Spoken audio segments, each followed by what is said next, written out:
नमस्कार, news India देख रहे हैं आप और मैं आपके साथ तरन्नुम जहां शेख। महायुद्ध लगातार बढ़ता जा रहा है। ईरान, अमेरिका और बीच में फंसे डोनाल्ड ट्रंप। क्या वाकई ईरान ने ट्रंप को एक ऐसी रणनीतिक जाल में फंसा दिया है जहां हर कदम या तो राजनीतिक नुकसान देगा या वैश्विक संकट को और भड़का देगा। मिडल ईस्ट में बढ़ते तनाव के बीच ईरान लगातार ऐसे कदम उठा रहा है जो सीधे सीधे अमेरिका की नीति और दबदबे को चुनौती दे रहे हैं। तेहरान की रणनीति साफ नजर आ रही है। सीधी जंग नहीं बल्कि प्रेशर पॉलिटिक्स है। कभी स्टेट ऑफ हार्मूज पर दबाव तो कभी अपने सहयोगियों के जरिए अमेरिका को घेरने की कोशिश है।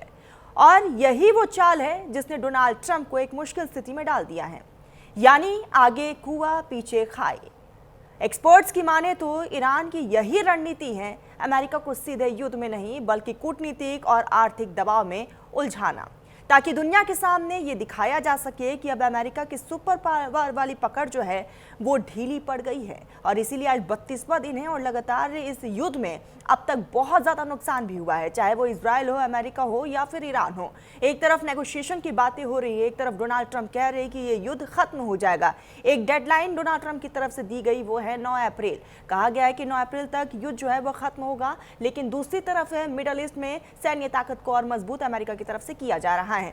इसी बीच एक बड़ी खबर आ रही है, मिडल ईस्ट जंग से जुड़ी ये खबर है। ईरान के सबसे बड़े पुल पर भयानक हमला हुआ है। 8 नागरिकों की मौत की खबर है, 95 लोग इसमें जख्मी बताए जा रहे हैं। तो लगातार एक एक करके इंफ्रास्ट्रक्चर को नुकसान पहुंचाने का भी काम हो रहा है। और आपको बता दें कि इस बीच जो है ईरान के सबसे बड़े पुल को तबाह कर दिया गया है। 8 नागरिकों की इसमें मौत की खबर है। हर एक दिन बदलते हालात, मिडल ईस्ट में जंग अब भी जारी हैं और ईरान के अल-बोर्स प्रांत से एक चिंताजनक खबर यह है कि बीआई पुल, जो सबसे महत्वपूर्ण पुल बताया जाता है, उसको नेस्तनाबूद कर दिया गया है। अमेरिका इजराइल के हमले में बुरी तरीके से ये पुल प्रभावित हुआ है। इस हमले के बाद से इलाके में बिजली भी गुल हो चुकी है और आम लोगों की रोजमर्रा की जिंदगी जो है वो थम चुकी है। साथ ही स्थानीय मीडिया का ये कहना है कि इस हमले में 2 लोगों की जान चली गई है और लेकिन अब ये आंकड़े जो है बढ़कर 8 हो चुके हैं। 8 की इसमें मौत हुई है, 95 लोग इसमें बुरी तरीके से घायल हुए हैं। डोनाल्ड ट्रंप ने इस हमले को लेकर बाकायदा रिएक्ट भी किया है। राष्ट्रपति ने खुली धमकी देते हुए कहा कि ये तो बस महज एक शुरुआत है, आगे हमले और भी ज्यादा तेज होंगे। आपको बता दें कि हाल ही में डोनाल्ड ट्रंप की तरफ से एक बहुत बड़ा बयान सामने आया था, जिसमें डोनाल्ड ट्रंप ने कहा था कि अभी बहुत बड़ा हमला ईरान पर होना बाकी है और उस हमले के बाद या तो ईरान झुक जाएगा, या तो ये युद्ध खत्म हो जाएगा, या फिर ईरान पूरी तरीके से तबाह हो जाएगा। क्या डोनाल्ड ट्रंप ने जो कहा था ये उसी की तस्वीर है? इस पुल पर हमला करना, इंफ्रास्ट्रक्चर को नुकसान पहुंचाना, कई रणनीति इस बीच अमेरिका और इजराइल की तरफ से अपनाया जा रहा है। ईरान को कमजोर करने की साजिश जो है वो साफ तौर पर देखी जा रही है। लेकिन ईरान उन मुल्कों में से है जो कभी झुकता नहीं है। ईरान ने साफ तौर पर कहा है कि वो इस लड़ाई को आखिरी तक लड़ेगा। हालांकि ईरान की तरफ से एक बयान ये भी सामने आया, ईरान का कहना है कि इस वॉर का डील एंड होना चाहिए, लेकिन बिना किसी शर्त के। जो अमेरिका और इजराइल की तरफ से शर्त रखी गई ईरान पर, उसे उसने मानने से इनकार कर दिया। बल्कि खुद ईरान की तरफ से 6 शर्तें रखी गई, जिसमें सबसे पहली शर्त में इसका जिक्र था कि अमेरिका और इजराइल की तरफ से ईरान पर हमले बिल्कुल बंद हो जाए, यानी कि रुक रुक कर हमला अमेरिका और इजराइल नहीं करेगा, जिसको मानने से इनकार अमेरिका और इजराइल ने कर दिया। नेगोशिएशन की बातें कर रहे हैं और ईरान ने जो अहम शर्तें रखी उसको मानने से अमेरिका ने मना कर दिया। दूसरी तरफ मिडल ईस्ट में लगातार सैन्य ताकत को बढ़ाया जा रहा है अमेरिका की तरफ से। क्या ये संकेत है कि आने वाले समय में कुछ बड़ा होने वाला है या फिर उसकी शुरुआत हो चुकी है? दूसरी तरफ डोनाल्ड ट्रंप की तरफ से कई बड़े फैसले भी लिए गए हैं। अमेरिका ने अपने सेना प्रमुख जनरल रेडी को अचानक से पद छोड़ने का निर्देश भी दे दिया। आखिर पद छोड़ने का निर्देश डोनाल्ड ट्रंप ने क्यों दिया है? क्या जनरल रेडी जो है वो डोनाल्ड ट्रंप की नीति से प्रभावित नहीं थे? क्या वो उनकी नीति पर खरे नहीं उतर रहे थे? आखिर अमेरिका क्या चाहता है, ये अपने आप में बड़ा सवाल है। इसी बीच खास मेहमान हमारे साथ जुड़े हुए सोहेल काजमी जी हमारे साथ वरिष्ठ पत्रकार जुड़ चुके हैं। बहुत स्वागत है काजमी साहब आपका।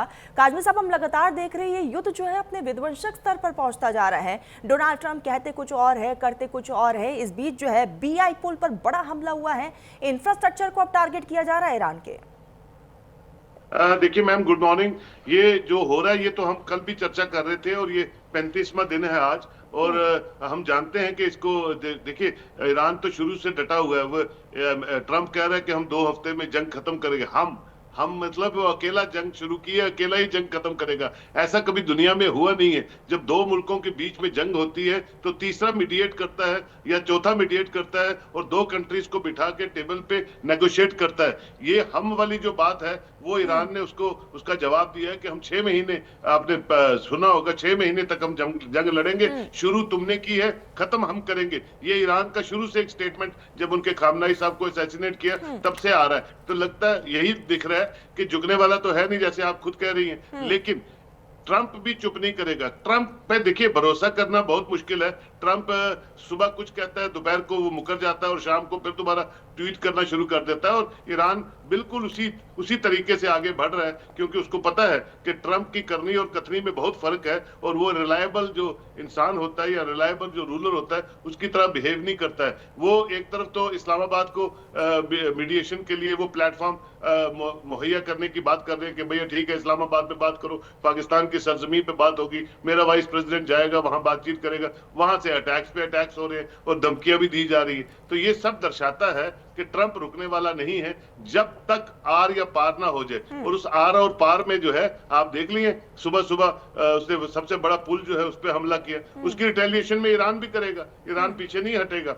और ये जंग जो है ना, ये वैसी नॉर्मल जंग नहीं है कि आप देखेंगे कि लंबी चलती रहेगी और नुकसान नहीं होगा। नुकसान दोनों तरफ हो रहा है। फाइनेंशियली अमेरिका को भी बहुत बड़ा झटका और बहुत नुकसान अमेरिका को भी हो रहा है, इसमें कोई शक नहीं है। लेकिन आप देखिए, जो ट्वीटिंग है या जो धमकियां है वो सिर्फ अमेरिका से आती है। ईरान की तरफ से कोई ऐसा स्टेटमेंट नहीं आता है। वो चुपचाप एक इंटेलेक्चुअल तरीके से इस वॉर को लड़ रहा है और आगे बढ़ रहा है। अब देखिए आने वाले दिनों में क्या होगा। सारी दुनिया जानती है कि ईरान इतना मजबूत नहीं है, लेकिन ईरान के हौसले अमेरिकन से बहुत ज्यादा बुलंद हैं और अमेरिकन के जितने भी हौसले हैं वो ट्रंप के अगेंस्ट है। तो जब आदमी घर से भी गिर जाता है, इंटरनेशनली प्रेशर में भी ट्रंप आ चुका है, तो मुझे लगता है ग्रेसफुल एग्जिट जो है ट्रंप के लिए बेटर होना चाहिए और उन लीडर्स को इन्वॉल्व करे जो सीरियस ग्लोबल लीडर्स हैं, ताकि एक रास्ते हमवार हो, ट्रंप की डिग्निटी भी कायम दायम रहे अमेरिका की, और कोई ना कोई रास्ता जो है इस जंग को रोकने का, इसको सीज फायर में कन्वर्ट करने का बनाया जा सके।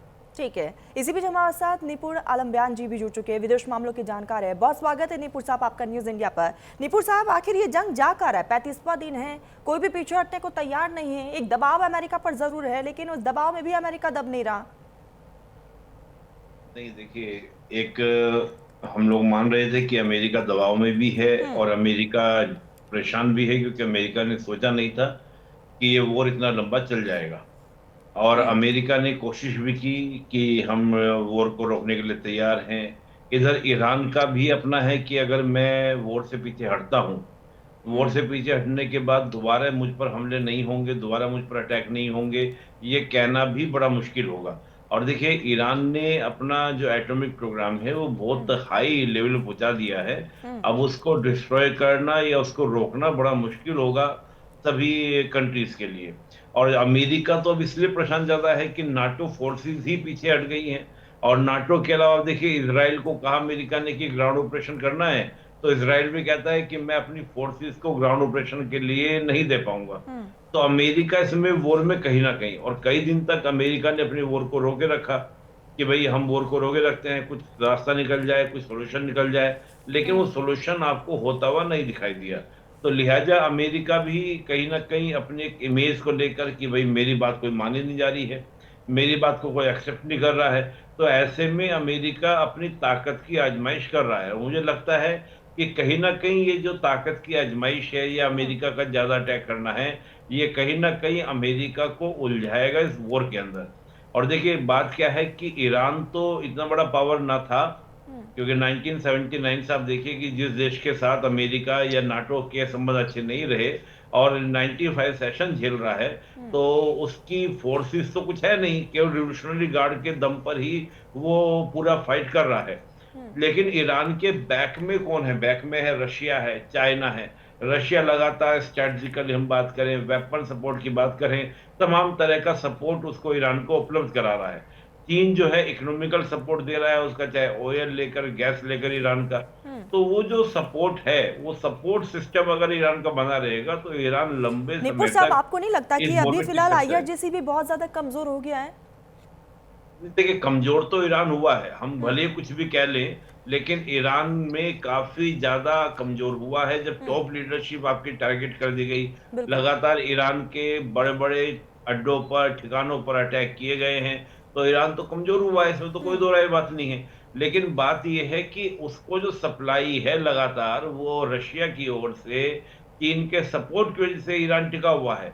और ईरान आज उस वाली स्थिति में आ गया है, डू एंड डाई, या तो हम जिएंगे या हम मरेंगे, उस कंडीशन में आके ईरान इस फाइट को कर रहा है, लड़ रहा है। लेकिन अमेरिका का जिस प्रकार से एक्सपेंसिव हो रहे हैं लगातार, आप सोचिए $2.5 बिलियन अगर पर डे अमेरिका खर्च हो रहे हैं तो इज वेरी ह्यूज अमाउंट, ये एक बड़ा अमाउंट हो जाता है अमेरिका के लिए। और अमेरिका को कहीं ना कहीं इससे एक फेस सेविंग एग्जिट चाहिए कि हाँ, मैंने इस वॉर को जीता, मैंने इस अटैक को किया और मैंने ही एक तरफा युद्ध को रोका। लेकिन बात यह है कि क्या अमेरिका के गोल अचीव हुए? आप डोनाल्ड ट्रंप के अगर पिछले दिनों के स्टेटमेंट देखें तो वे कह रहे हैं कि जो पुराना रिजीम था उससे जो नया रिजीम आया वो काफी सॉफ्ट है, काफी लिबरल है, हमने मोस्टली अपने टारगेट अचीव कर लिए हैं। मुझे तो नहीं लगता कि अमेरिका ने टारगेट को अचीव किया है। और देखिए, अमेरिका चाहता है बाहर निकलना, लेकिन इजराइल नहीं चाहेगा। इजराइल चाहेगा कि जितना ज्यादा डैमेज ईरान को किया जा सके उतना डैमेज ईरान होना चाहिए, ताकि कई दर्शकों तक बिल्कुल ईरान जो बिल्कुल है निपुण इजराइल साहब, और के लिए अमेरिका ये काम थ्रेट कर भी बने। रहा है, इंफ्रास्ट्रक्चर को चाहे निशाना बना रहा है, ईरान को कमजोर करने की बार बार कोशिश जो है अमेरिका और इजराइल की तरफ से हो भी रही है।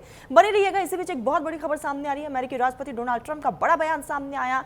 हमारी सेना दुनिया की सबसे महान सेना है, पावर प्लांट पुल है अगला टारगेट, अमेरिका की तरफ से कहा गया। ईरान के नए शासन को पता है उन्हें क्या करना है। तो लगातार इस बीच जो है बयानबाजी का दौर भी जारी है, और इसी बीच ये बड़ा बयान डोनाल्ड ट्रंप की तरफ से, एक तरफ अमेरिकी राष्ट्रपति डोनाल्ड ट्रंप ने अपनी सेना की तारीफ की है और कहा कि दुनिया की सबसे महान सेना है। मेहमान लगातार बने हुए हैं। काजमी साहब, मैं आपके पास ही आऊंगी। एक तरफ हौसला अफजाई करते हुए नजर आ रहे हैं डोनाल्ड ट्रंप, दूसरी तरफ सेना प्रमुख जनरल ब्रेंडी को अचानक से पद से हटाने के निर्देश भी दे दिए गए हैं। किस तरीके से इसे देखा जाए, क्या चाहते हैं आखिर डोनाल्ड ट्रंप? देखिए तरन्नुम जी, मरता क्या ना करता, अब इस जंग में तो वो फंस चुका है और रास्ता कोई हमवार हो नहीं रहे कि कैसे बाहर निकलना है। उसमें उसने अपनी साख को मजबूत भी रखना है और दुनिया को भी बताना है कि मैं ताकतवर हूं, और ताकतवर तो है, इसमें कोई दो राय नहीं है। और जो मैं चाहता हूं वैसा ही होगा, जिस तरह की उनकी नेचर है या जिस तरह की उनकी कार्यशैली रही है अमेरिका की शुरू से। अब ये है कि जैसे निपुण सर ने कहा कि बिल्कुल रशिया बिल्कुल साथ है और चाइना भी साथ है, बिल्कुल साथ है। अगर ये वॉर बढ़ती है, लंबी जाती है, तो क्या पता ये उस तरह का रंग ले ले और ये वर्ल्ड वार कि देखिए, वर्ल्ड एट वॉर तो है ही है पहले, निपुण जी तो मानेंगे इस बात को, world is already at war. अब वर्ल्ड वॉर 3 में इसको कैसे कन्वर्ट होना है, इसको रोकने के लिए सबसे बड़ी रिस्पॉन्सिबिलिटी जो है वो ट्रंप की है। और मुझे लगता है कोई ना कोई रास्ता जो है, कोई ना कोई तरीकाकार जो है, कोई ना कोई मैकेनिज्म जो है, चाहे वो बोले हाँ मैंने जंग जीत ली, जैसे वो कहता है, वो हर जंग को कहता है मैंने जीत ली, और वो कहता है कि ये जो मैं चाहूंगा, जैसे मैं हुक्म दूंगा, उसी पे दुनिया चलनी चाहिए। लेकिन एक ओपिनियन, वर्ल्ड ओपिनियन बदल रहा है, उस वर्ल्ड ओपिनियन को बदलते हुए ट्रंप भी समझ रहा है। और वो बीच बीच में जो मैं उसके विजुअल्स देखता हूं, वो खुद भी कह रहा है कि मेरी पॉपुलैरिटी जो है वो 90% डाउन हो गई अमेरिका में, आने वाले दिनों में इलेक्शन। काजमी साहब, लेकिन बड़ा सवाल ये हो जाता है कि आखिर बार बार जो डोनाल्ड ट्रंप अपने बयान को बदल रहे हैं, आने वाले समय में उन पर भरोसा कौन करेगा? एक तरफ वो अपने सैनिकों की तारीफ तो कर रहे हैं, लेकिन इस बीच जब सेना प्रमुख को हटाने के निर्देश दे दिए गए, क्या ये संकेत दे रहे हैं कि सेना प्रमुख इनकी नीति पर खरे नहीं उतर पाए, या आने वाले समय में किसी एक ऐसे सेना प्रमुख का चुनाव किया जाएगा जो उनकी नीति पर बिल्कुल खरे उतरेंगे, जो डोनाल्ड ट्रंप कहेंगे वो वही करेंगे? बिल्कुल आप ठीक कह रही है। देखिए, ईरान की सुप्रीम लीडर्स को मारने के बाद आपने कोई ह्यू एंड क्राई ईरान में नहीं देखी है। इमीडिएट सेकंड जो कमांड है वो उसने टेक ओवर कर लिया है, चाहे कोई भी थी। और जो अमेरिकन जो टॉप ब्रास है, कुछ तो रिजाइन दे रहे हैं, सोल्जर्स रिजाइन दे रहे हैं, वो भी कंडेम कर रहे हैं अपनी ट्रंप की एडमिनिस्ट्रेशन को, ट्रंप की नीतियों को। ये हाल जो है बड़ा, उसको संभालना बड़ा मुश्किल होता है। देखिए, इंसान बाहर की फोर्सेस से लड़ सकता है, ताकतवर मुल्क है, गोला बारूद है, सब कुछ है, लेकिन इंसान जब भी, डिक्टेटर कोई भी जब भी मरता है वो अपने घर से मरता है, और उसका घर जो है वो वीक है। अमेरिका जो है इस वक्त वैसा अमेरिका नहीं है जैसा ट्रंप फर्स्ट टेन्योर में अमेरिका को देख चुका है या रूल कर चुका है। इस वक्त वो गिरा हुआ है सब तरफ से, अपोजिशन भी है और रूलिंग एलीट भी उसके खिलाफ हो रही है। उसकी दुनिया में जो है तू मैं कर रहे हैं ट्रंप पे और उसकी नीतियों पे, और सारे जितने भी इंडस्ट्रियलिस्ट है, इकोनॉमिस्ट है अमेरिका के, वो भी यही कह रहे हैं, जितने एक्स प्रेसिडेंट्स है वो भी यही कह रहे हैं कि इसने जानबूझ के ये पंगा ले लिया। और वो ये भी कहते हैं कि हमें पता था जब ये ट्रंप दोबारा आएगा तो ये तबाही करेगा ही करेगा और रिसेशन लाएगा ही लाएगा। देखिए फाइनेंशियल लॉ, जैसे निपुण जी ने कहा, इतने डॉलर्स, इतने रोज का जो खर्चा है ये अनएक्सपेक्टेड था। ट्रंप तो इसलिए लाया था कि वो जनाब वो इंडस्ट्रियलिस्ट है, वो ट्रंप टावर्स बनाने वाला बंदा है, वो तो इकोनॉमी जो है अमेरिका की पता नहीं कहां ले जाएगा। ले भी गया, वो जितने भी टैरिफ सैंक्शन जहां जहां जो करना था ले भी गया, लेकिन इस जंग से वो फिर दोबारा उसी स्थिति में आ गया जिस स्थिति में अमेरिका पहले किसी टाइम पे रिसेशन में के दौर से गुजर रहा था। तो ये सब चीजें जो हैं इंडिकेट, लेकिन डोनाल्ड ट्रंप अभी कहते हैं काज़मी साहब कि अभी हम बहुत अच्छे सिचुएशन में हैं बाकी मुल्कों को अगर देखा जाए तो। बने रहिएगा आप सभी। इसी बीच एक और बड़ी खबर सामने आ रही है। मिडल ईस्ट जंग के बीच अमेरिका में बड़ी फूट देखने को मिली। अमेरिकी सेना और प्रशासन में बड़ी यहाँ पर उठापटक जो है वो देखने को मिली है। Army chief of staff general Randy George का इस्तीफा सामने आ चुका है। डिफेंस सेक्रेटरी पीट यहाँ पर हैक्सेथ ने इस्तीफा मांग लिया है। आर्मी जनरल पाम बॉन्डी को भी हटाया गया है। तुलसी गैबॉर्ड से नाराजगी भी सामने आई है। आपको बता दें कि इस बीच जो है प्रशासनिक तौर पर बड़े उलटफेर देखने को मिल रहे हैं। एक तरफ इजराइल ईरान लगातार अमेरिका युद्ध जो है वो खत्म होने का नाम नहीं ले रहा, दूसरी तरफ एकाएक करके अमेरिका की तरफ से कई बड़े कदम उठाए जा रहे हैं। निपुण साहब, कई अधिकारियों को हटा दिया गया है। क्या संदेश देने की कोशिश है कि आने वाले समय में वाकई कुछ बड़ा होने वाला है? जब हम किसी देश के इंटरनल एडमिनिस्ट्रेशन को देखते हैं और वहां पर अगर अमेरिका का, आप जानते हैं कि अमेरिका में स्पॉइल सिस्टम चलता है। स्पॉइल सिस्टम का मतलब ये है कि अमेरिका के प्रेसिडेंट को ये पूरी ताकत होती है कि वो जिसे चाहे अपने टीम में शामिल करे और जब चाहे हटा दे, जब चाहे नए को ला दे। अब जाहिर सी बात है, जब इतनी बड़ी पावर प्रेसिडेंट को मिली है तो प्रेसिडेंट उस पावर का यूज भी करेंगे और देखेंगे कि कौन व्यक्ति उनके अकॉर्डिंग काम नहीं कर पा रहा है या जो रिजल्ट वो चाह रहे हैं वो नहीं आ पा रहा है, तो वो चेंज कर सकते हैं, वो परिवर्तन कर सकते हैं, और वो ये ताकत उनका कॉन्स्टिट्यूशन को देता है। तो मैं इसको ये मान के चल रहा हूँ कि ये बड़ा विषय नहीं है। बड़ा विषय ये है कि जो अमेरिका की जो पॉलिसीज हैं, जो प्रेसिडेंट ट्रंप की पॉलिसीज हैं, उनका इम्पैक्ट किया जा रहा है प्रेजेंट एडमिनिस्ट्रेशन का। इम्पैक्ट यही है कि अमेरिका अपने आप को इस वॉर में उलझा हुआ देख रहा है, और जो रशिया की कंडीशन है, देखिए इस पूरे वॉर में सबसे ज्यादा बेनिफिशियरी जो रहा वो रशिया और चाइना रहा, खास तौर से रशिया रहा। कल आपने देखा होगा रशिया की ओर से स्टेटमेंट भी आया कि हम इस वॉर को रुकवा सकते हैं, जिसकी तारीफ नाटो कंट्रीज ने भी की कि बहुत अच्छी बात है अगर ऐसा रशिया स्टेप लेता है। तो इसका मतलब ये बात साफ है कि रशिया अपने आप को कहीं ना कहीं एज लेने का प्रयास कर रहा है डिप्लोमेटिकली भी, और रशिया ने इसमें अपनी ताकत को दिखाया भी है कि ईरान को हम फ्रंट पे कर किसी भी तरह की जंग को लंबा ले जाने में सक्षम है। तो जो हमको वॉर दिखता है कि इजराइल और ईरान के बीच में हो रहा है, रियलिटी में जो ये वॉर है इसमें ग्लोबल पावर का एक इन्वॉल्वमेंट है। अमेरिका को तो इजराइल ने खींचा है कि तुम आओ लड़ो, नहीं तो मुझे नहीं लगता कि अमेरिका इस प्रकार की गलती करता जो प्रेसिडेंट ट्रंप ये कह रहे हो कि मुझे मेक अमेरिका ग्रेट अगेन बनाना है, और बनाने के लिए मुझे अपने खर्चों को रोकना है और अपनी इनकम को बढ़ाना है। आप सोचिए, वो तो वेनेजुएला की तरह सोच कर गए थे कि टॉप लीडरशिप को टारगेट करेंगे और फटाक से ईरान के अंदर चेंज कराएंगे, इजराइल को कमांड पकड़ाएंगे, एक तीर से कई निशाने हम साध कर और हीरो बन जाएंगे। लेकिन ऐसा हुआ नहीं, और मुझे लगता है कि प्रेसिडेंट ट्रंप अभी भी बड़ी मिस्टेक कर रहे हैं, क्योंकि वो ये नहीं समझ पा रहे हैं कि ईरान अकेला नहीं है, ईरान के बैक में जो रशिया और चाइना का सपोर्ट है उस वजह से ईरान लड़ रहा है। तो कहीं ना कहीं अमेरिका एक ट्रैप में ना चला जाए, एक कहते हैं ट्रैप में जाकर कहीं ऐसा ना हो जाए कि मैं कल एक रिपोर्ट पढ़ रहा था अमेरिका की, अमेरिका ने अपने 40% मिसाइल इस समय क्या कर दिए, खत्म कर दिए। अब 40% मिसाइल को बनाने में अमेरिका को लगभग आप मानकर चलिए कि 4 से 5 साल लगेंगे, और उन 4 से 5 साल में अपने आप को क्या करना होगा, उसको रॉ मटेरियल चाहिए, रेयर अर्थ मिनरल चाहिए, वो सब चीन से मिलेंगे। कल को चीन अगर देने को मना कर देता है तो अमेरिका और चीन कल को हेड टू हेड सामने हो जाए तो अमेरिका तो नेगेड हो जाएगा चाइना के सामने।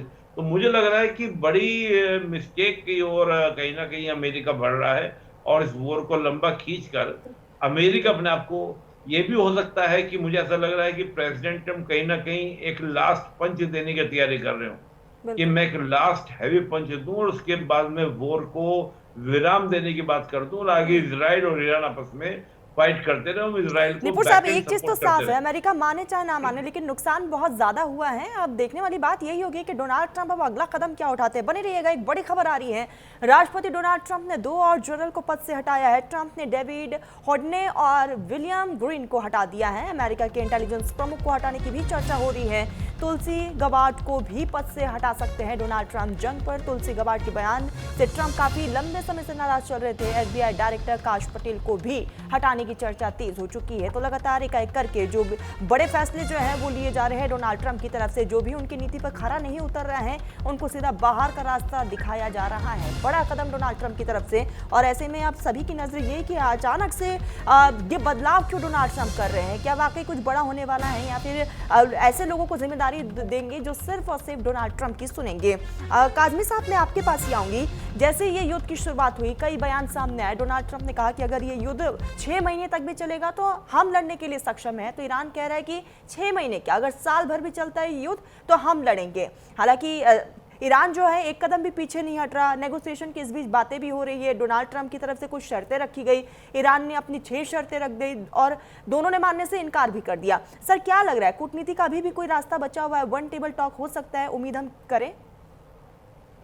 देखिए, अमेरिका के जैसे आप बता रही हैं कि जो टॉप जो उनके अफसरान हैं उनको तब्दील किया जा रहा है, ये भी एक इंडिकेशन है कि कुछ इनपुट्स आई होंगी। कुछ लोग जो है वो शायद नहीं चाहते ट्रम्प की पॉलिसीज पे काम करना। ये भी एक अलार्मिंग सिचुएशन है अमेरिकन प्रेसिडेंट के लिए कि जंग में आपको इन्वॉल्व करना होता है लोगों को। ये तबादले और ये चेंजेस जो है इस वक्त जायज नहीं होती हैं। तो ये भी इंडिकेट करता है कोई अच्छे सिग्नल्स अमेरिका के अंदर भी नहीं है जो जो चेंजेस आप बता रही है। दूसरा ये है कि ये जैसे निपुण सर ने कहा कि सोचा 2 दिन में भैया वेनेजुला का प्रेसिडेंट उठा लिया बीवी समेत हेलीकॉप्टर से और कर लिया जो चाहते थे। ईरान में भी वैसे होगा 2-4, कोई पत्ता जो है ना ताश का कभी उल्टा पड़ता है। और ये इतना अंडर एस्टिमेट उसने किया था ईरान को, जो जिसका अंदाजा ट्रंप को भी नहीं था और व्हाइट हाउस को भी नहीं था। लेकिन शायद व्हाइट हाउस चाहता है कि ट्रंप एक बलि का बकरा आगे लगा हुआ है, इसके जितने एक्सपेरिमेंट्स हैं वो करवा लीजिए, चाहे वो अच्छे हैं बुरे हैं जो भी है। और ये होता है, ये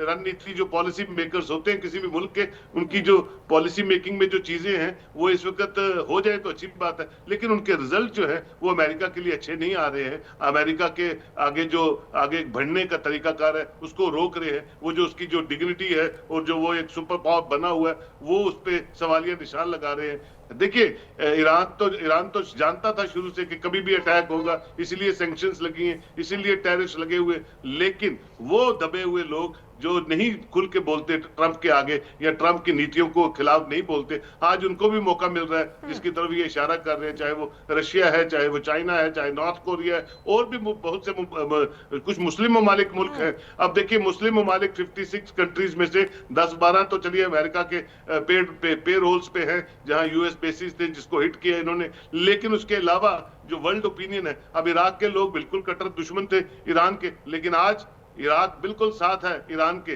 ये खामनाई की असैसिनेशन के बाद हुआ है कि मुस्लिम वर्ल्ड जो है कहीं ना कहीं एक अम्ब्रेला के नीचे आना शुरू हो गया, जिसको कहीं डिवाइड किया हुआ था शिया सुन्नी के चक्कर में। आज एक अम्ब्रेले के नीचे शिया सुन्नी पूरा इस्लाम इकट्ठा होता हुआ आपको नजर आ रहा है। तो कहने का मतलब यह है कि पूरा वर्ल्ड सिनेरियो, वर्ल्ड ओपिनियन को बदलने में सिर्फ अगर कोई जिम्मेवार है वो ट्रंप है। और उसके जो फजूल के उसको आइडिया आते रहते हैं या जिस तरह की नीतियों से वो चलना चाहता है, वो कहीं भी जो है वो एक्सेप्टेबल नहीं है। इस युद्ध में जो डोनाल्ड ट्रंप चाहते थे हासिल करना, जिस टारगेट को वो हासिल करना चाहते थे, सर क्या लग रहा है 1% भी उस टारगेट को वो हासिल कर पाए? नहीं, कोई 1% भी नहीं। दूसरा ये है, अब वो कहते हैं, पहले कहते थे ज्वाइंट कंट्रोल करेंगे हम स्टेट ऑफ हार्मोज पे, आज वो कहते हैं नहीं, हमें स्टेट ऑफ हार्मोज नहीं चाहिए। इजराइल कहता है हमने दूसरा रास्ता ढूंढ लिया स्टेट ऑफ हार्मोज को छोड़ के, जहां से हम तिजारत कर सकते हैं। उसी तरह वो पहले कहते हैं हमने खर्क पे अटैक करना है, अब उनकी जो है वो बयान वो भी बदल गया। उसके बाद वो कहते थे रजीम चेंज करनी है, नहीं हुई। उसके बाद वो जो भी कहते हैं वो होता नहीं है। जब नहीं होता है, देखिए ईरान ने तो सर पे कफन बांधा है, वो तो जानता जानते हैं हम वीक हैं, हम तो भैया मरेंगे।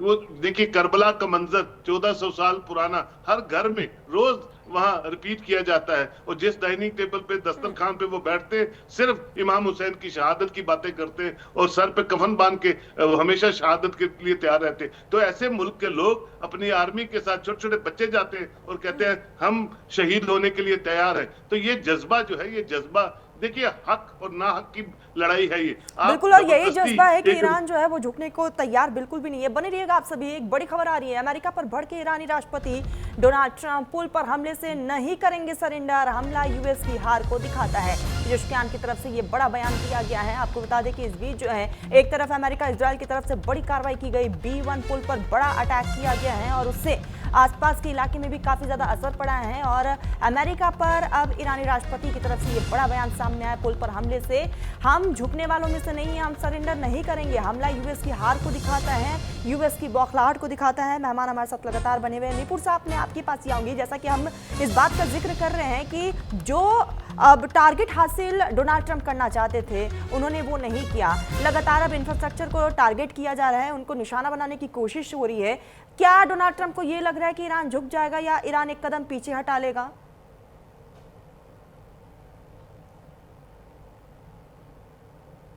निपुर सर, आपकी आवाज नहीं पहुंच रही हम तक, ऑडियो अनम्यूट करिएगा। हाँ देखिए, मैं तरुण इस बात को मानता हूँ कि अभी जो काजमी साहब कह रहे थे कि ईरान, देखिए ईरान एक पुरानी सिविलाइजेशन है, कोई नई सिविलाइजेशन नहीं है। वेनेजुएला जैसा कंट्री ईरान नहीं है। और जो पुरानी सिविलाइजेशन होती है तो वहां पर एक नेशनलिज्म ऑटोमेटिकली होता है। और ईरान एक छोटा मुल्क नहीं है, एक बड़ा मुल्क है, वेनेजुएला जैसा नहीं है। जिस प्रकार का कंसीडर अमेरिका ने किया वो गलत किया। दूसरी बात क्या है कि ईरान के बैकएंड जो सपोर्ट है वो बहुत स्ट्रांगली, या ये कह सकते हैं आप कि ईरान की नीड है रशिया को। आप सोचिए कि अगर ईरान का किला ध्वस्त होता है तो रशिया और चीन के पास में क्या विकल्प होगा कि वो वेस्ट एशिया में अपनी एंट्री कर जाए। कोई ऐसा पाथ नहीं है, कोई ऐसा कंट्री नहीं है जो अमेरिका के सामने नतमस्तक नहीं हुआ है। सारे कंट्री अमेरिका के सामने नतमस्तक हैं। आज भले हम कुछ भी कहें, बहरीन ने कई बार कह दिया कि हम लड़ने के लिए तैयार हैं, हमारे पूरा हम लोग रेडी हैं। सऊदी लगातार ईरान से लड़ता आया है। तो ये जितने कंट्री हैं वो सबके सब अमेरिका के अलाइंड है। तो रशिया चाइना किसी भी कीमत पर ईरान को गिरने नहीं देंगे, ईरान को ध्वस्त नहीं होने देंगे। तो ये जो सपोर्ट है ईरान के अंदर, ईरान का नेशनलिज्म, साथ में आपका बैकएंड सपोर्ट, ये दो चीजें कैसी हैं जो ईरान के अंदर लड़ने का जज्बा पैदा करती हैं। और अमेरिका इजराइल के लिए यही एक तनाव का विषय बनता है। देखिए इजराइल के लिए तो स्थिति ये है कि अगर ईरान बना रहा, ईरान स्ट्रांग रहा, तो कल को फिर हम पर हमले होंगे। दोबारा फिर 7 अक्टूबर 2023 जैसी घटना दोहराई जाएगी। ईरान फिर दोबारा से जो उनके एंटी हैं, चाहे हिजबुल्लाह हो, हुतीज हो, हमस हो, उनको मजबूत करने का प्रयास करेगा in the support of China and Russia. तो जो इक्वेशंस हैं जिसको हम दिखता है सामने फ्रंट पे कि ये केवल ईरान, अमेरिका, इजराइल की वॉर है, एक्चुअली ये वॉर यहाँ तक सीमित नहीं है। ईरान तो एक जोर आजमाइश का अखाड़ा बना है जहां पर जोर आजमाइश हो रही है। लेकिन निपुर सर, एक बात बताइए, अगर कोई पीछे ही नहीं हटेगा, कोई नेगोशिएशन की अगर बातें कर रहे, कुछ शर्तें रख रहे, दोनों मुल्क शर्तों को मानने से इनकार कर दे रहे हैं सर, तो फिर इस युद्ध का अंत कहाँ है? तो ये तो फिर सर कभी दी एंड होगा ही नहीं इस वॉर का। नहीं, देखिए अभी देखिए जैसे अभी होमोस को लेकर बातें होनी शुरू हुई है, मीटिंग हुई है। रशिया की ओर से कहा भी गया है कि हम वॉर को रोकने के लिए तैयार, वॉर में बातचीत करने के लिए, मध्यस्थता करने के लिए तैयार है। मुझे ऐसा लगता है कि अमेरिका ने जो आज अटैक किया है वो एक फाइनल पंच की तरह नोटिस करने के लिए कि हमने फाइनल पंच दिया, वी आर द विक्टर, हमने विक्ट्री हासिल की। उस तरीके से मुझे लगता है कि 1-2 दिन में प्रेसिडेंट ट्रंप जो है वो घोषणा कर देंगे कि हम जीत चुके हैं वॉर को और हमने फाइनल पंच देकर ईरान के घुटने टिका दिए हैं। लेकिन और बाद में ये कि जो थोड़ी बहुत ताकत है वो कहेगा कि इजराइल जो है आगे इस वॉर को करेगा, हमने एक बड़ी विक्ट्री वहां पर हासिल कर ली है। जी ठीक, अब काजमी साहब मैं आपके पास ही आऊंगी। इस युद्ध के दरमियान आप सब गल्फ देशों की भूमिका को कैसे देखते हैं?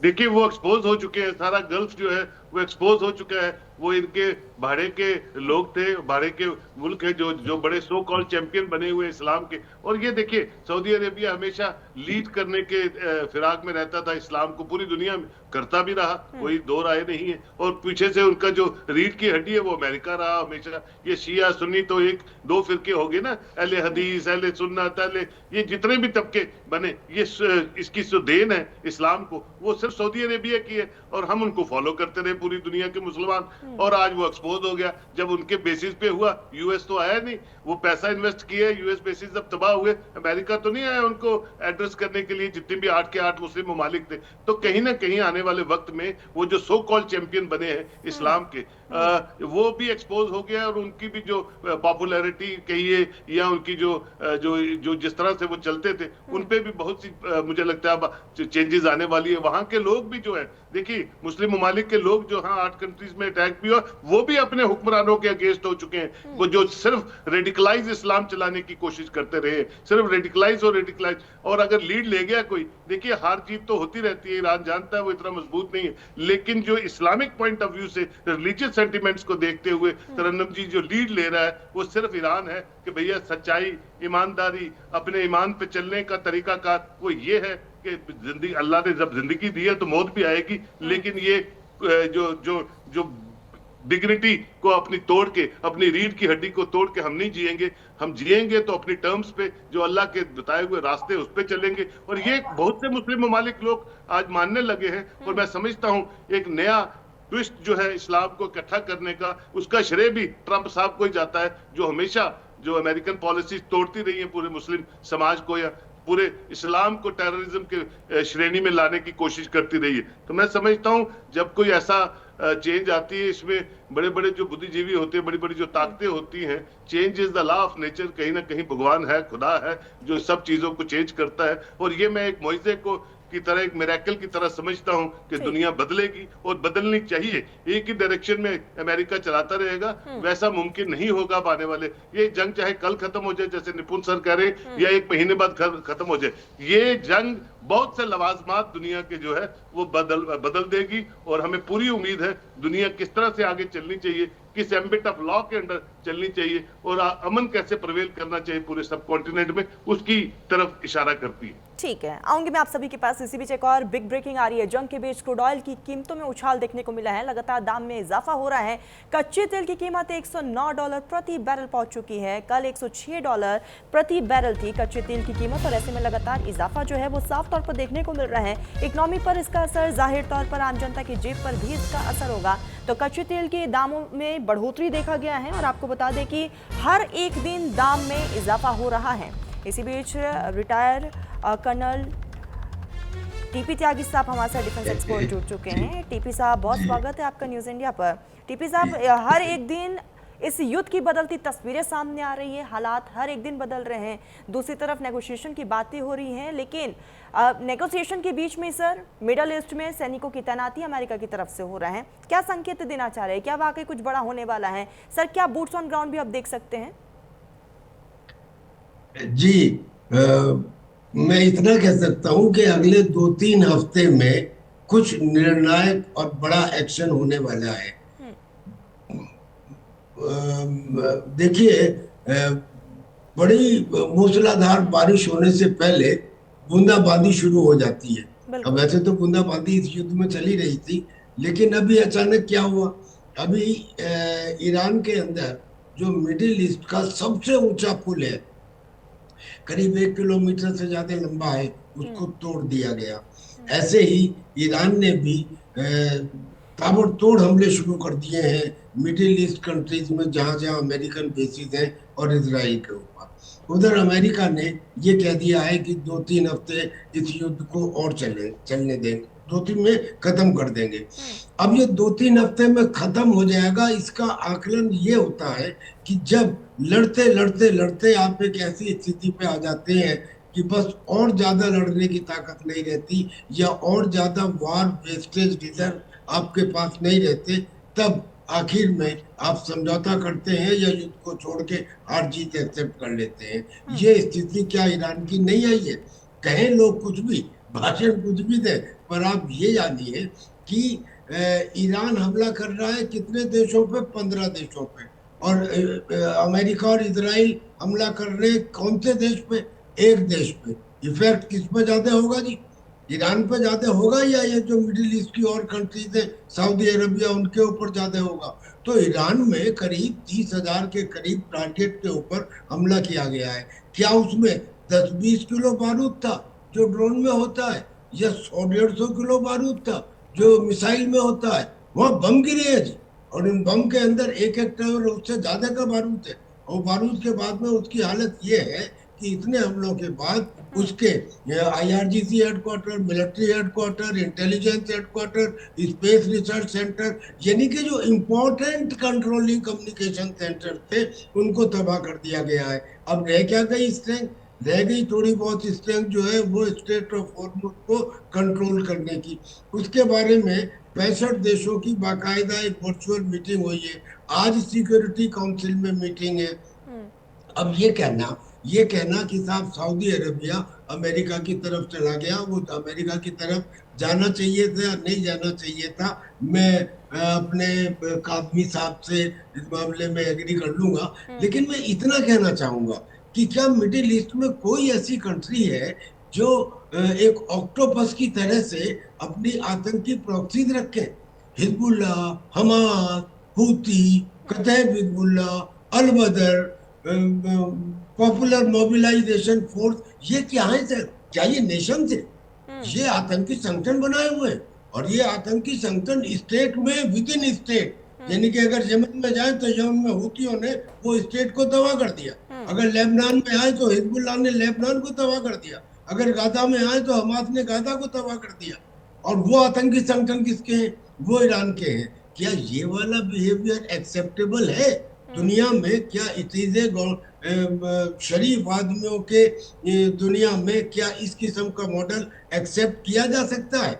और अगर नहीं किया जा सकता तो फिर जो कंट्री ऐसे मॉडल को चेंज करने का प्रयत्न कर रही है, उसको भी पूरी तरह से जिम्मेदार कैसे ठहराया जा सकता है?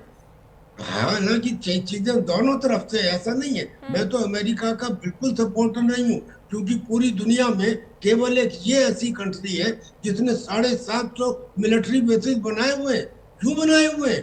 क्या आवश्यकता थी? वो पूरी दुनिया पे राज करना चाहते हैं, लेकिन इतिहास गवाह है आज उनकी यही शक्ति उनकी कमजोरी बन रही है। अगर उन्होंने मिडिल ईस्ट में 15-20 कंट्रीज के अंदर अपने बेसिस ना एस्टेब्लिश किए होते, थोड़े बहुत होते, तो वो उनको अच्छे से एयर डिफेंस प्रोवाइड कर सकते थे। क्या वो 750 बेसिस जो पूरी दुनिया में हैं, उन्हें full proof air defence provide कर सकते हैं? Physically impossible. और अगर नहीं है तो इसकी एग्जांपल लेके बाकी देश भी अब अमेरिका के खिलाफ उठेंगे। तो ये सर एक चीज तो साफ है कि दोनों देशों को पता है कि उनकी क्षमता क्या है, और इसीलिए उन तमाम चीजों को ध्यान में रखते हुए एक दूसरे को कमजोर करने की कोशिश यहाँ पर लगातार हो रही है। निपुण साहब, मैं आपके पास ही आऊंगी। क्या टीपी साहब के आप बातों से इत्तेफाक रखते हैं, और प्रॉक्सी ग्रुप जो ईरान का है उसको सर आप कैसे देखते हैं, और वो इस पूरे युद्ध में किस तरीके से भूमिका को निभा रहा है?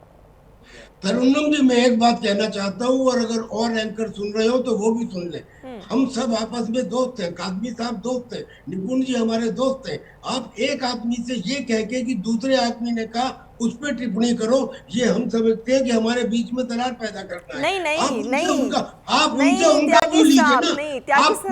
उन्होंने जो कहा उस पर आपके क्या विचार है? आप ऐसा दोबारा कहें कि मैं आपका चैनल छोड़ूंगा? नहीं त्यागी साहब ऐसे नाराज नहीं होते। त्यागी साहब मैंने एंकर्स ने एक अलग चीज बना रखी है। नहीं त्यागी साहब ऐसे नाराज नहीं हुई है।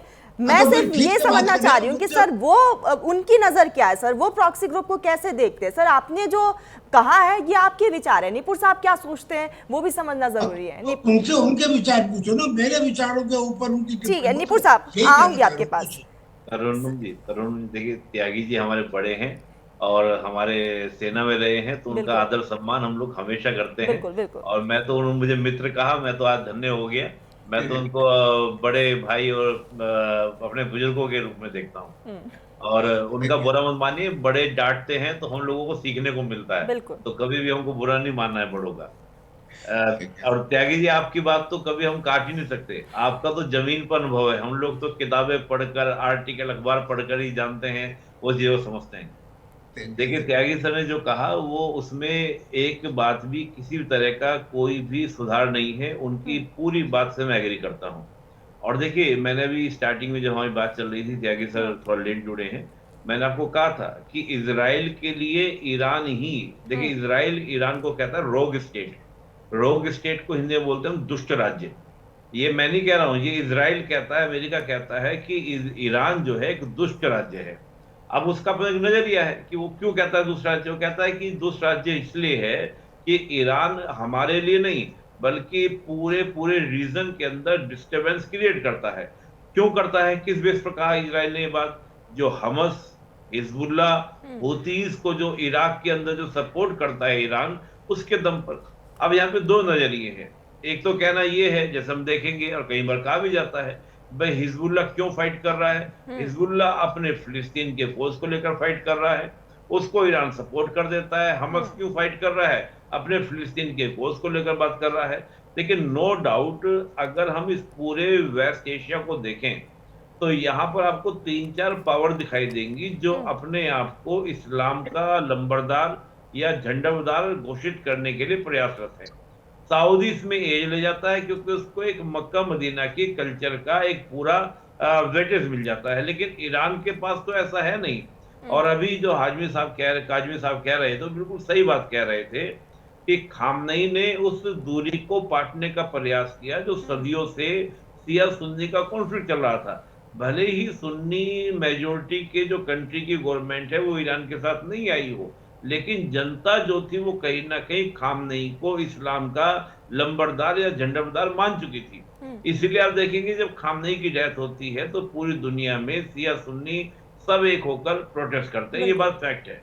और ईरान ने अपने आप को ऐसे स्टैब्लिश भी किया कि हम ही हैं जो फिलिस्तीन के कोज को लेकर अमेरिका इजराइल से टक्कर ले सकते हैं। आज भी ईरान जो फाइट कर रहा है ये उसी झंडबदारी को लेकर ही कर रहा है कि अगर हमने घुटने टेक दिए तो जो हमने इमेज बिल्डअप की है कि हम ही एक ऐसे देश हैं। अब सोचिए, कोई भी 56 देशों में बताइए जो अमेरिका के सामने नतमस्तक ना हुआ हो। अगर नतमस्तक नहीं हुआ है तो अमेरिका ने उसको खत्म कर दिया है, चाहे वो ईरान हो, लीबिया हो, सीरिया हो, ध्वस्त कर दिया अमेरिका ने।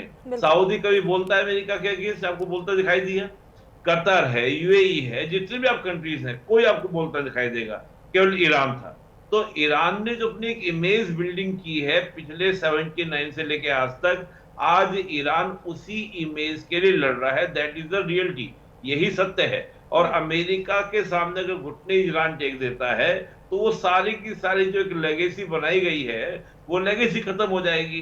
तो फाइट का जो पूरा रूप है, और इजराइल को आज ये लगता है कि बहुत ही सही वॉर चल रहा है। अगर हमने इसमें चूक दिया या ईरान को छोड़ दिया तो ईरान दोबारा फिर अपने जितने भी प्रॉक्सीज हैं उनको ताकत देगा और हमारे खिलाफ। और देखिए, ईरान ताकत देने वाला नहीं है, मैंने जैसे पहले ही कहा, ये रीजनल पावर्स इतनी बड़ी बात नहीं है। बात है कि ग्लोबल पावर के क्या इंटरेस्ट हैं। ग्लोबल पावर चाहती है कि इजराइल, अमेरिका इस वॉर में उलझा रहे ताकि चीन और रशिया को पूरा लाभ मिले। आप देखिए, चीन का किसी तरह का कोई स्टेटमेंट है नहीं।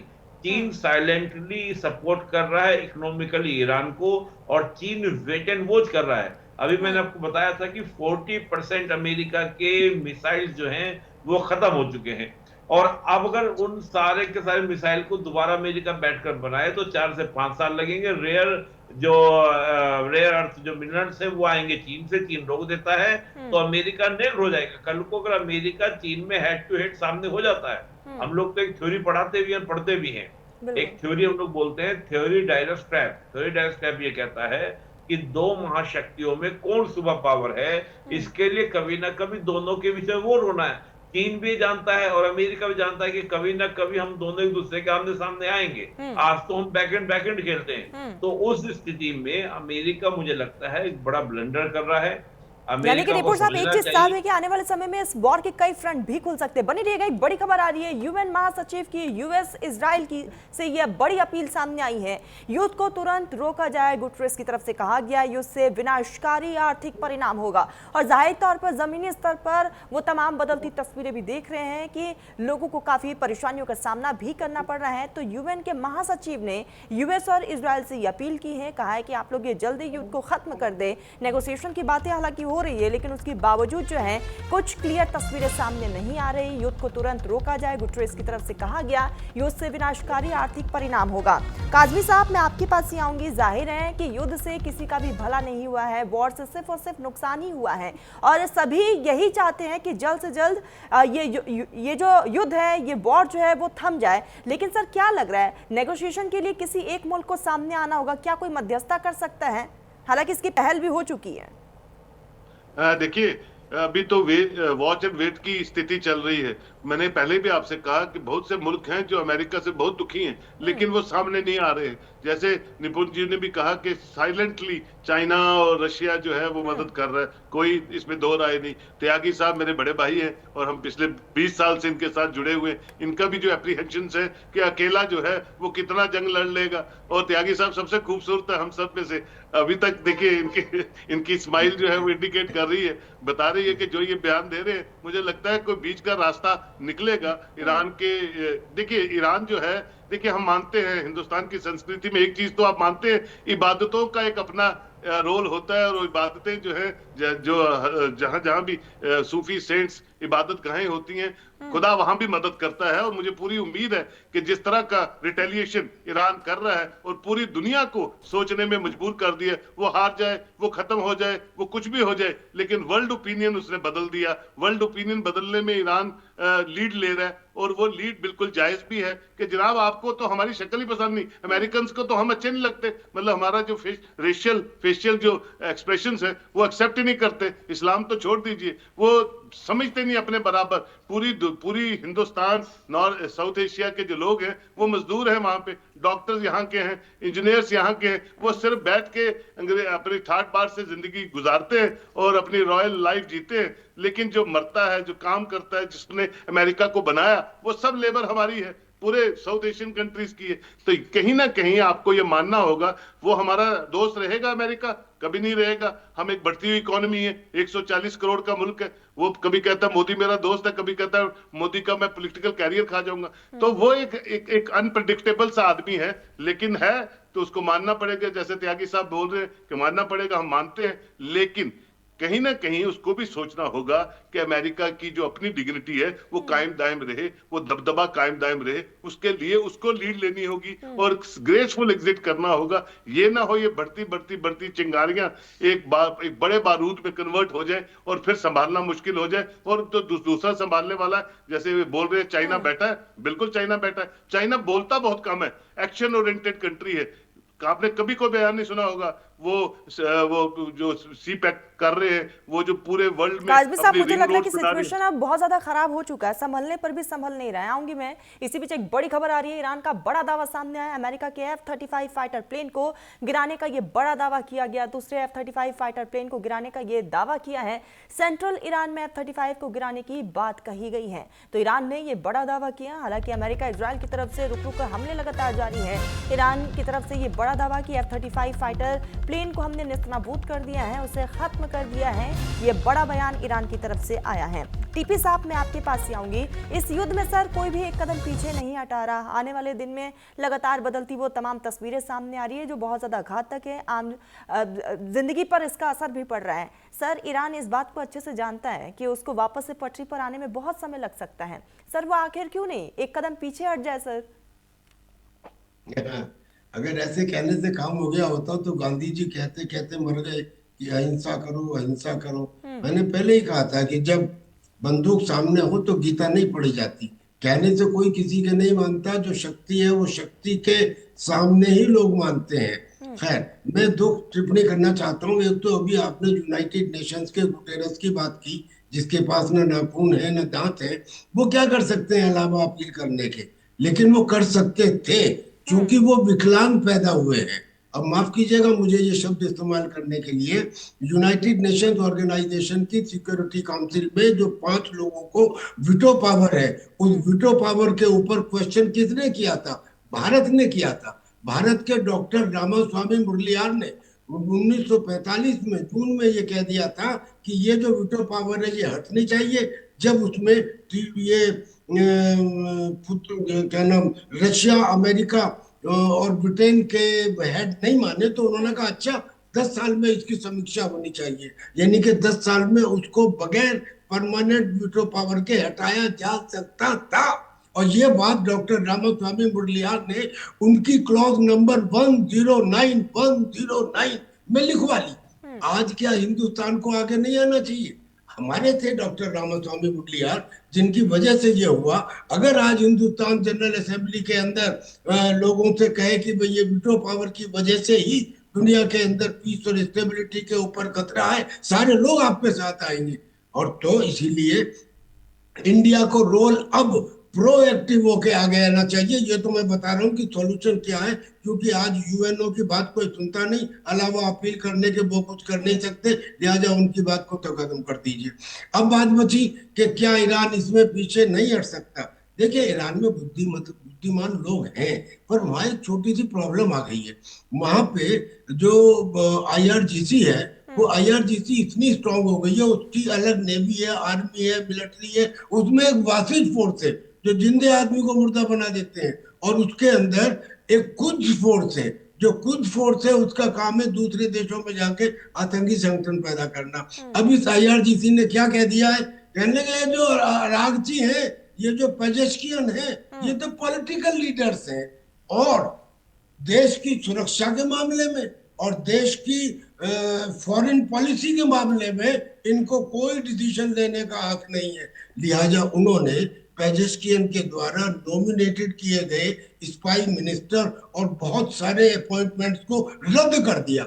IRGC ने रद्द कर दिया, यानी कि वहां पे इन अकलमंद लोगों की बात चल नहीं रही है। वरना ईरान तो इसके लिए तैयार है। कोई ना कोई सिचुएशन ऐसी पैदा हो सकती है कि ईरान इसमें आने वाले समय में अपने यहाँ हुए डिस्ट्रक्शन को देखते हुए और अपनी 6000 साल की जो सभ्यता है उसको ध्यान में रखते हुए वो कोई ना कोई मिडिल का रास्ता निकाल सकता है। पर ये कब होगा, क्या होगा, ये सिर्फ अटकलें लगाई जा सकती हैं। फिलहाल अगर ताकत के मामले में चले तो अगले 2-3 हफ्ते में ये तय इसलिए हो जाएगा कि अगर अमेरिका ग्राउंड एक्शन लेता है, यानी कि बूट्स ऑन द ग्राउंड उतारता है, तो फिर वहां से हार जीत साबित होगी। अगर वो उसमें सफल हुआ तो अच्छा त्यागी साहब, एक चीज और, मान लेते हैं कि ये युद्ध अभी और लंबा खींचेगा सर, कोई भी हटेगा नहीं पीछे, तो क्या ईरान के पास अभी भी ऐसे ड्रोन्स और मिसाइल से जो आने वाले समय में इस वॉर में गेम चेंजर साबित हो सकते हैं? देखिए ईरान की जो खोमेनी साहब मरने से पहले एक मोज़ाइक डिफेंस डॉक्ट्रिन बना गई थी।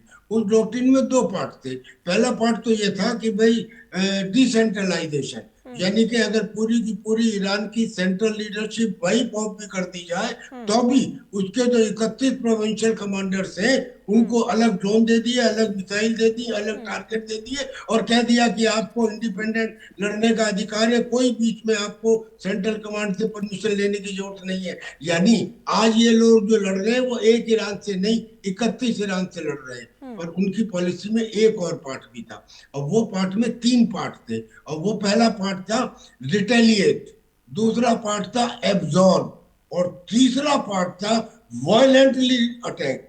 अब इसमें जो पहला पार्ट था रिटेलिएट, वो क्या था कि आपके पास जो अवेलेबल वेपन्स है उन सब का इस्तेमाल करो और दुश्मन के साथ रिटेलिएट करो पूरा। दूसरा था एब्जॉर्ब। एब्जॉर्ब का मतलब ये था कि थोड़ा कम दिखाओ अपनी तरफ से, दुश्मन के अटैक को एब्जॉर्ब करो, अपने घर को ऑर्डर में लाओ, चीजों को ओके करो। और तीसरा पार्ट था कि री attack with violent and targeted attack and escalatory attack, वो तीसरा पार्ट था। अब अगर हम ईरान के तब से लेके जब से युद्ध शुरू हुआ है आज तक के पैटर्न को देखें तो आपको ऐसा दिखाई देगा कि ये तीसरा पार्ट चल रहा है। ये जो तीसरा पार्ट चल रहा है violent attack, full attack, means it is now coming to a climax, means कि इसके बाद में उसकी पावर ठीक है लड़ने टीपी की साहब, मैं माफी क्षमता के साथ रोकना कम हो चाहूंगी, जाएगी। वक्त की बेहद कमी है। टीपी साहब, काजमी साहब, निपुर साहब, आप तीनों ने अपना बहुत कीमती वक्त न्यूज इंडिया को दिया, बहुत बहुत शुक्रिया आपका। रुकते एक छोटे से ब्रेक के लिए।